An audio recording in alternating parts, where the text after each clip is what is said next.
Hello friends, আশা করি সবাই ভালো আছেন। আজকের ভিডিওতে আমি আপনাদেরকে ওল্ড কিং অর্থাৎ পুরাতন রাজাদের সাথে পরিচয় করিয়ে দেব। এই যে দেখতে পাচ্ছেন আমার এখানে কিন্তু অনেকগুলো পুরাতন রাজা আছে, অর্থাৎ ওল্ড কিং যাদেরকে বলা হয়। এগুলো হচ্ছে যে আমার পুরাতন ক্যামেরা। এগুলা একটাও ডিজিটাল ক্যামেরা না, সবগুলো কিন্তু অ্যানালগ ক্যামেরা এবং এগুলা ফিল্মের মাধ্যমে চলতো। আমি যদি আপনাদেরকে একটা দেখাই, এই যে দেখতে পাচ্ছেন প্যান্টেক্সের ক্যামেরাটা, দেখুন একদমই বিশাল অবস্থা ছিল আসলে ওই সময়ের। সব সম্পূর্ণ কিন্তু মেটাল বডি এটা।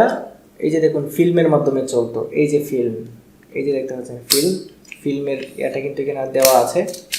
এই যে আর এটা এখানে লাগিয়ে দিলে তারপর এই যে শাটার ছিল, এই যে এটা টান দিয়ে এইভাবে করে তারপর এই যে শাটার রিলিজ বাটন।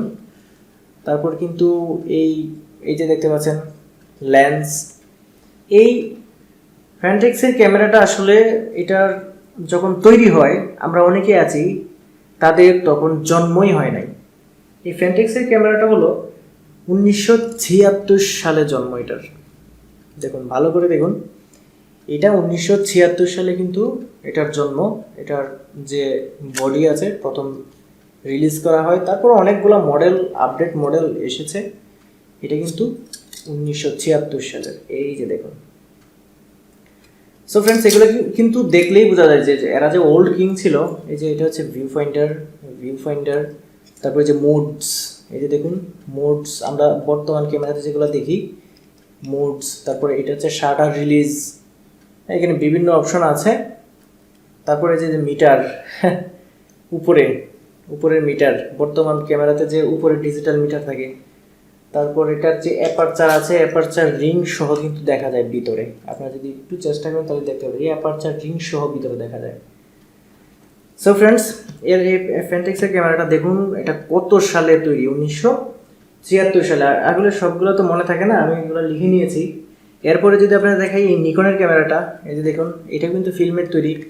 এটা প্লাস প্রথমের সামনেরটা দেখুন, এই যে ফ্ল্যাশ, তারপর এখানে আছে ফোকাস লাইট, তারপর ভিউ ফাইন্ডার আছে। এই যে ভিউ ফাইন্ডার এটা দিয়ে কিন্তু দেখা হয়। তারপরে যে উপরে অন অফ বাটন, তারপরে জুম ইন জুম আউটের বাটন এখানে আছে।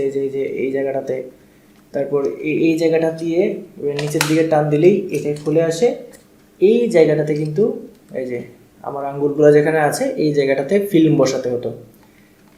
এই যে দেখতে পাচ্ছেন এটা লেন্সের এই পাশে ফিল্মটা থাকতো। তখন কিন্তু আপনার শাটার রিলিজ বাটন, এই যে শাটার রিলিজ যেটা, এই শাটার বাটনে চাপলেই কিন্তু ছবি উঠতো। আর ফিল্মের মধ্যে ছবি উঠলে ফিল্ম থেকে ওয়াশ করায় তারপর এগুলো আগে কিন্তু করতে হতো। সো আজকে কিন্তু এগুলোই আপনাদেরকে দেখাচ্ছি। এই যে উপরে আছে অন অফ বাটন, তারপরে যে মাল্টিমিটার, এই যে দেখতে পাচ্ছেন ডিজিটাল মাল্টিমিটার একদম মুড বাটন সহ এখানে, যদি একটু লক্ষ্য করেন এই অপশনটাতে।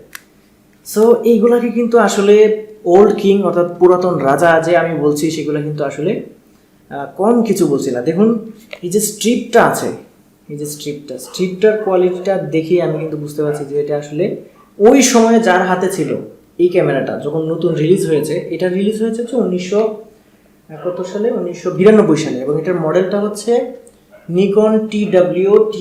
দেখুন এখানে লেখা আছে Nikon TW zoom 85, Nikon TW zoom 85। এটা 1992 সালে এবং এটা হচ্ছে মেড ইন জাপান। কিন্তু দেখুন এখানে লেখাই আছে মেড ইন জাপান, যদি একটু লক্ষ্য করেন এখানে লেখা আছে মেড ইন জাপান, জাপানের তৈরি ক্যামেরা। আর এখনও যে এটার বিল্ড কোয়ালিটি, মানে এটা না হাত দিলে আপনি বুঝতে পারবেন না। এগুলো আসলে এখন কোনো কাজেরই না, কারণ নষ্ট হয়ে গেছে। সেক্ষেত্রে কিন্তু আমি কিন্তু এটাকে মানে পছন্দ করি, এই জন্য কিন্তু আমি রেখে দিয়েছি। এটা আসলে একটা মানে আভিজাত্যের প্রতীক আমার মনে হয় আর কি। সো দুইটা ক্যামেরা দেখলাম, সবগুলাই দেখবো আস্তে আস্তে। এটা এই পাশে রেখে দিই, তাহলে আমাদের অন্যান্য যে কিংগুলো আছে সেগুলো দেখতে পাবো। প্যান্টেক্সেরটা দেখলাম, নিকনেরটা দেখলাম, ক্যাননেরটা দেখুন। ক্যাননের আসলে ক্যানন যে আসলে একটা ভালো ব্র্যান্ড। দেখুন এই যে স্ট্রিপটা, মানে স্ট্রিপের যে কোয়ালিটি আর কি, এটাতে না হলেও মনে হয় 30 কেজি পর্যন্ত তোলা যাবে, এত শক্ত এটা। এই যে স্ট্রিপটা গেল এক। 2 নাম্বার হচ্ছে এই যে ক্যামেরাটার যে বিল্ড কোয়ালিটি, জাস্ট দেখায় আপনাদের। এটার বিল্ড কোয়ালিটিটা দেখলে আপনি মাথা নষ্ট হয়ে যাবে। এই ক্যানন কিন্তু এটা 1995 সালে মার্চ মাসে এটা রিলিজ হয়। এটার নাম হচ্ছে ক্যানন শিওর শট 60 জুম, এটা হচ্ছে ক্যানন শিওর শট 60 জুম। এই যে এখানে কিন্তু মডেল লেখা আছে, আপনারা যদি একটু লক্ষ্য করেন এখানে কিন্তু মডেল লেখা আছে। আর এই যে দেখতে পাচ্ছেন এটা হচ্ছে ফ্ল্যাশ, আর এটা হচ্ছে এই যে দেখতে পাচ্ছেন ছোট্ট একটু, এটা হচ্ছে ভিউ ফাইন্ডার, যেটা এই যে ভিউ ফাইন্ডার এটা। তারপরে যে এই যে এখানে আছে জুম ইন জুম আউট, এই জায়গাটাতে জুম ইন জুম আউট আছে। এই যে শাটার রিলিজ বাটন, এই যে ডিজিটাল মাল্টিমিটার। তারপরে এখনও এই ক্যামেরাটা কিন্তু চালু। এই যে আমি একটু দেখাই, এখানে ব্যাটারি আছে এবং এইখানে দেখুন লেখা উঠতেছে, এই যে মিটারটা কিন্তু লেখা উঠতেছে। আসলে কি উঠতেছে আমি নিজেও জানি না, আর জাস্ট দেখালাম আর কি। তারপর এই যে লেন্স, এটা কিন্তু লেন্স, এটা স্টার্ট হলে এই যে দেখুন এটা কিন্তু উঠে গিয়ে এটা বেরিয়ে যেত, এটা উঠে গিয়ে সামনের দিকে বেরিয়ে যেত এটা। তারপর এই যে দেখুন মুড, এটা কিন্তু মোড, এই যে এটা হচ্ছে মোড, বিভিন্ন মুডে সুইচ করার। হ্যাঁ, তারপরে যে শাটার রিলিজ বাটন, এটাতে চাপলেই কিন্তু ছবি উঠে যেত। এটা যদি আপনাদেরকে একটু খুলে দেখাই, প্রথমে ব্যাটারি চেম্বারটা একটু খুলে দেখাই আপনাদের। ফ্রেন্ডস, এই যে দেখুন এটা হচ্ছে ব্যাটারি চেম্বার, এই যে ব্যাটারিতে লাগানো, এই যে ব্যাটারি। কিন্তু এই ব্যাটারি এখন পৃথিবীর কোথাও পাওয়া যায় না। ডিজিটাল ক্যামেরা আসার পরে এই ব্যাটারি এখন কোথাও পাওয়া যায় না। এটা এখানে লাগানো থাকতো, তারপর এটা এখানে লাগানো থাকতো, আর এই পাশের যেটা আছে এটা কিন্তু এই চেম্বারটা খুলে ফিল্ম লাগানোর বিষয়টা। এখানে যা দেখাচ্ছি সবগুলাই হচ্ছে পুরাতন রাজা, পুরাতন কিং, ওল্ড কিং। এখানে কিন্তু কোনো ডিজিটাল ক্যামেরা নাই। ডিজিটাল একটা ক্যামেরা আছে, সেটা দেখাচ্ছি পরে। এখানে এবার টান দিলে এই যে এটা টান দিলে এই যে খুলে গেছে। এই যে দেখতে পাচ্ছেন এখানে ফিল্ম লাগানো আছে, কিন্তু এই যে ফিল্ম, এই ফিল্মের পিতাটা এইখানে এনে লাগাইতে হতো। তারপর অটোমেটিক মোটর কিন্তু এখানে আছে, তারপর কিন্তু এটা চলতো, এই যে ফিল্ম। তারপর কিন্তু এটা শাটার রিলিজে দিলে এই ফিল্মের ছবি উঠতো। এই যে দেখতে পাচ্ছেন এইটা হচ্ছে লেন্স, এটা হচ্ছে লেন্স। এখান দিয়ে আলু এসে এখানে পড়তো। আসলে এগুলো দেখলেই মানে আমার একটা দুর্বলতা কাজ করে এই পুরাতন ক্যামেরা। কারণ হচ্ছে যে আমার তো তখন তো আমার জন্মই হয় নাই, 1995। কিন্তু এদের যে আভিজাত্যটা বা তখন যারা চালাইতো এটা, আসলে তারা যে মানে তাদের আসলে একটা ভাবই থাকতো অন্যরকম। ক্যামেরা বর্তমানে যেমন সোনি ক্যামেরা যার হাতে থাকে তারই একটা অন্যরকম ভাব থাকে, মিররলেস সোনি ক্যামেরা।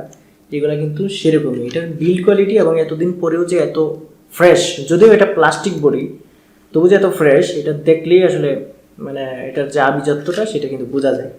এটা ছিল ক্যাননের, যার জন্ম 1995 সালে এটার প্রথম তৈরি হয়। এটাও কিন্তু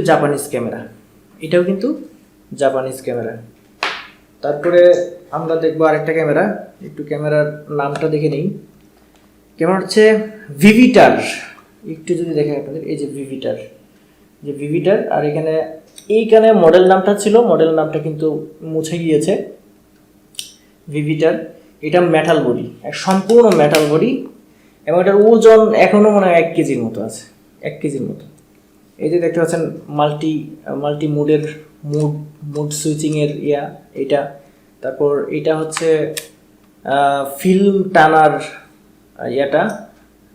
এটা দিয়ে এইভাবে দিলে ফিল্মটা টানে, এবং এই যে শাটার রিলিজে এই যে ছবি, এটা কিন্তু এখনও মানে এটার যে স্প্রিং আছে, তারপর হচ্ছে এটার ভিতরে যে মিরর আছে, আয়না, সবগুলো কিন্তু এখনও কাজ করছে, কিন্তু অ্যাক্টিভ না। এই লেন্স কিন্তু ইন্টারচেঞ্জেবল, লেন্স কিন্তু চেঞ্জ করা যায়।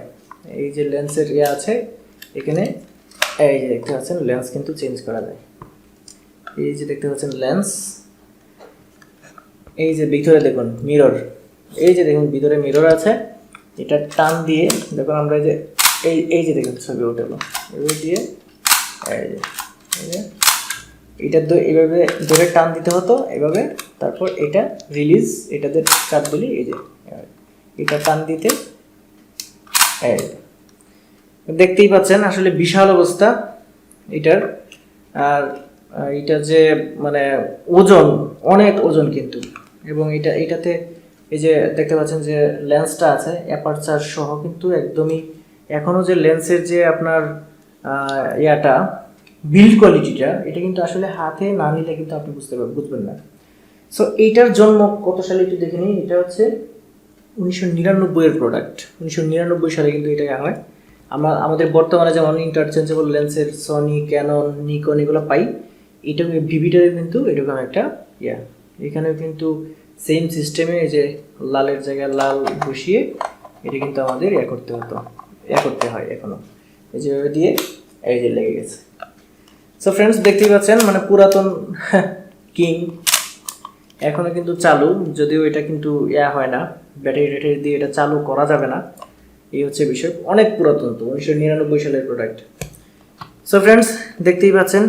এরপরেরটা দেখি আমরা, এরপরেরটা কোনটা আছে, এটা হচ্ছে সিগুইল, এই যে লেখা আছে সিগুইল নাম। আর এইটার জন্ম হচ্ছে সবচেয়ে আগে 1964 সালের ক্যামেরা। এটা 1964 সাল, আনবিলিভেবল। এই সময় মনে হয় আমার বাপ দাদার জন্ম হয়েছে আর কি, অনেক আগের বিষয়। দেখুন ক্যামেরার যে এখনো তার যে মুভ আর ওজন, এটা আপনি না দেখলে বুঝবেন না আসলে ক্যামেরা, এই হচ্ছে বিষয়।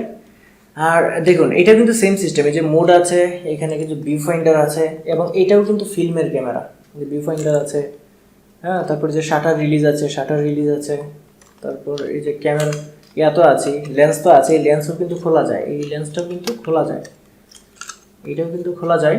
এবং এই ক্যামেরাটাও কিন্তু এখানে এইভাবে টান দিয়ে এই সুন্দরভাবে এই যে দেখুন, এইটার মনে হচ্ছে যে এটার যে স্প্রিং, তারপরে যে মিরর মানে আয়না, এগুলো সবগুলো আরও সলিড মনে হচ্ছে। এই যে দেখতে পাচ্ছেন, এটাতে এভাবে টান দিয়ে তারপর এই যে শাটার রিলিজ, এই যে দেখতে পাচ্ছেন কি সুন্দরভাবে স্ন্যাপ নিয়ে নিল। আর ক্যামেরার মধ্যে কিন্তু এই স্ন্যাপের শব্দটা না হলে আসলে মানে ভালোই লাগে না, এই হচ্ছে বিষয়। এটা হচ্ছে সবচেয়ে পুরাতন ক্যামেরা আপনারা যেটা দেখতে পাচ্ছেন। আমি এগুলা কোনো এক সময় যদি সময় পাই তাহলে খুলে আপনাদের দেখাবো যে এর ভিতরে কি পাওয়া যায়। আজকে আসলে সবগুলো আপনাদের দেখালাম। আমার কাছে কিন্তু এরকম অনেকগুলো ক্যামেরার আসলে আছে, কালেকশন আছে। এগুলোর কোনো কাজেরই না, কিন্তু আমার কাছে রাখি, মেন্টাল স্যাটিসফিকেশন, আমার খুব ভালো লাগে। আর এটা হচ্ছে সনি, এটার জন্ম বেশি দিন না, এটা বলছি। এটা সনি হচ্ছে সনি এরিকসন থেকে 2006 সালে রিলিজ করা হয়। এটা সনি এক্সপিরিয়া না, সনি। এটা হচ্ছে মডেলটা যদি আমি বলি, মডেলটা হচ্ছে সাইবার শট DSC W810, এইখানে লেগে আছে। এটা ছোট হিসেবে যথেষ্ট পরিমাণ ভালো একটা ক্যামেরা হিসেবে কিন্তু চলেছে, অনেক মানুষই কিন্তু এটা ব্যবহার করেছে। এটাকে এত ওল্ড মডেলে রাখবো না, পুরাতন কিংও বলবো না। এটার দাম বেশি না, 10-12 হাজার টাকায় পাওয়া যেত এটা, কিন্তু যথেষ্ট পরিমাণ ভালো কিন্তু এটা। সো ফ্রেন্ডস, আজকের এই পুরাতন রাজা বা ওল্ড কিংদের সাথে আপনাদেরকে পরিচয় করে দিলাম। আশা করি আজকে আপনাদের এই ভিডিওটা আপনাদের ভালো লেগেছে। যদি ভিডিও ভালো লাগে অবশ্যই ভিডিওটা শেয়ার করে দিবেন এবং ভিডিওটা লাইক করে দিবেন। আর আমার চ্যানেলে নতুন হয়ে থাকলে অবশ্যই চ্যানেলটা সাবস্ক্রাইব করে দিবেন। আজকে ভিডিও পর্যন্তই, সবাই ভালো থাকবেন, আল্লাহ হাফেজ।